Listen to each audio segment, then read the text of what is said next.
At Cristiano Ronaldo's emotional speech after winning the Euro 2016. Portuguese striker Cristiano Ronaldo considers winning the Euro 2016 to be the happiest moment of his life, above the individual trophies he has won or the Champions League titles.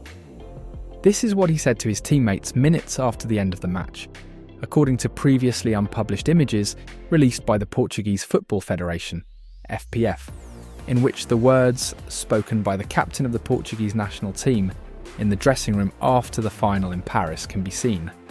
Forget about individual trophies. Forget about the Champions League. This is the happiest moment of my life. I have already cried 3 or 4 times. I swear by my son, said the former Real Madrid player in his emotional speech. Nobody believed in Portugal, but we did it, said the Madeira striker, who dedicated a few special words to the then coach Fernando Santos, whom he thanked for the faith he had in the team, and without which the victory would not have been possible. We deserved this. We have entered into the history of Portugal. We were the first to achieve this, he said, recalling that the 2016 Euro was the first national team trophy that Portugal has in its showcases, taking into account that sometime later in 2019 they won the UEFA Nations League. Portugal beat host France on July 10, 2016 in Paris by 0-1, with a goal in extra time by Eder, and was crowned European champion. Leo Messi's emotional talk before winning the Copa America 2021. Cold-hearted? Lack of leadership?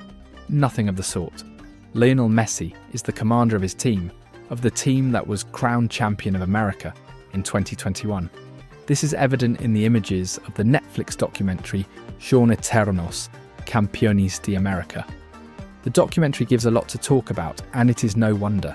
It portrays the journey of the Argentine team to reach the championship, and, in addition, shows us a Lionel Messi group leader, like we have rarely seen, with an inspiring and exciting talk. What is Messi like off the field of play, where he shines so much? How does he carry out a chat in the locker room in front of his teammates? These are doubts that perhaps many have, since the Argentine 10 has been perceived as a quiet football genius rather than a leader, and as someone who is described as the best player in the world, but without having led his team to a title, cutting a long streak without championships for the Argentine team. But in the images shown in the documentary, we see how his teammates and former teammates praise his leadership ability, and we even see Messi himself leading his team from the locker room to the field to win the Copa America, which ended Argentina 1, Brazil 0 at the Maracanã Stadium on July 10, 2021, leading the Albiceleste to its first major international title in 28 years. 45 days without seeing our family boys for this moment. We had a goal, and we are one step away from achieving it. There is no such thing as coincidence. You know what? This cup had to be played in Argentina, and God brought it here, to Brazil, brought it here to lift it at the Maracanã, so that it would be nicer for everyone, Messi says before the final of said tournament. I had hit myself and got up again. I had fallen again, and all I had in my head was that it was going to be given to me, a championship. I always had a score to settle with myself and my country, the Argentine star adds in the documentary.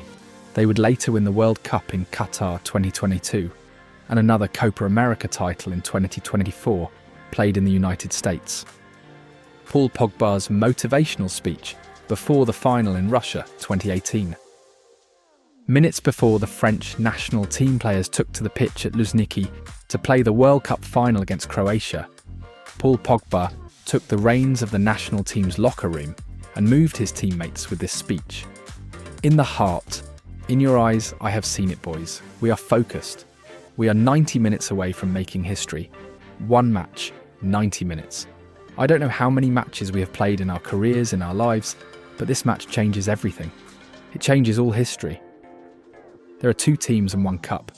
They, for Croatia, are in the same situation. They want it too. We lost a final, Euro 2016 against Portugal in Paris. We know it. We have it here inside us. He puts his hand on his heart. We still have it here. He points to his throat. In our heads. Today we are not going to let the other team take away what belongs to us. Today, boys, we look each other in the face. We are not going to let another team take away what is ours. I want us to be remembered tonight by all the French people who are going to be watching us. Their children, their grandchildren and their great-grandchildren. We have 90 minutes to make history. For life, guys. I am not going to shout. I am just going to look at your faces. I want us to go onto the field as warriors, as leaders. And then I want to see your tears, but not from sadness. Then I want to see you cry from happiness, hugging each other. Okay? Finally, the French team won 4-2, with Pogba scoring one of the goals, and they won the second world title in their history. Zlatan Ibrahimovic's emotional words after Milan's Italian Super Cup title, 2025. After AC Milan's spectacular victory over Inter Milan in the Italian Super Cup final, Zlatan Ibrahimovic, the club's sporting director, gave a powerful, motivational speech. The era of Sergio Conceição could not have started better at AC Milan. In just 2 games at the helm, the Portuguese coach, recently appointed to replace Paulo Fonseca, has already won 2 prestigious victories and a title.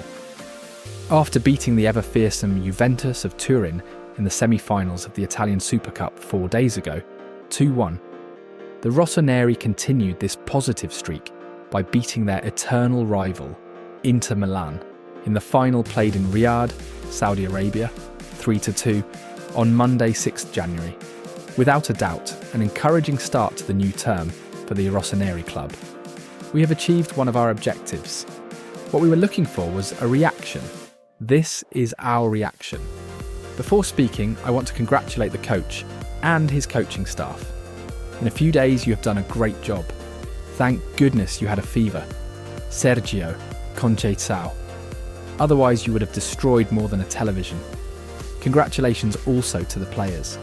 You have won this trophy with sweat, sacrifice, and desire to win. When a team has this desire to win, it is difficult to beat them. It is difficult, boys. When we started the championship, I told you that everything depends on us because everything is in the head. Today you showed it. Now we return to Italy. We bring this mentality. We recover points to be where we have to be. Congratulations also to all those who were with us, to the staff. It is also thanks to you, even if you are not famous. On the pitch, you are as important as those who play. Boys, this is Milan. We play for these trophies. Whoever wants to enter the history of Milan must win these cups. Guys, on the count of 3, go Milan. 1, 2, 3, go Milan. And so, we end this tour of the locker rooms, the place where football reveals its most human and emotional side. We have seen everything from the tensions and conflicts that can mark a season, such as Cristiano Ronaldo's anger or Teo Gutierrez's fight, to moments full of inspiration and unity, such as the speeches of Lionel Messi, Paul Pogba, and Cristiano celebrating with Portugal. These spaces are silent witnesses to the stories that we will never see on the field, but that define the competitive spirit, the passion, and the humanity behind this sport that we love so much. After exploring these iconic moments that have shaped soccer history from behind the locker room doors, we want to hear your opinion. What do you think best defines the spirit of the locker room in soccer? Is it the intense emotions like fights and frustration after a loss, or the inspiring speeches that motivate teams to achieve glory? Leave your comments or suggestions below. We'll be reading them.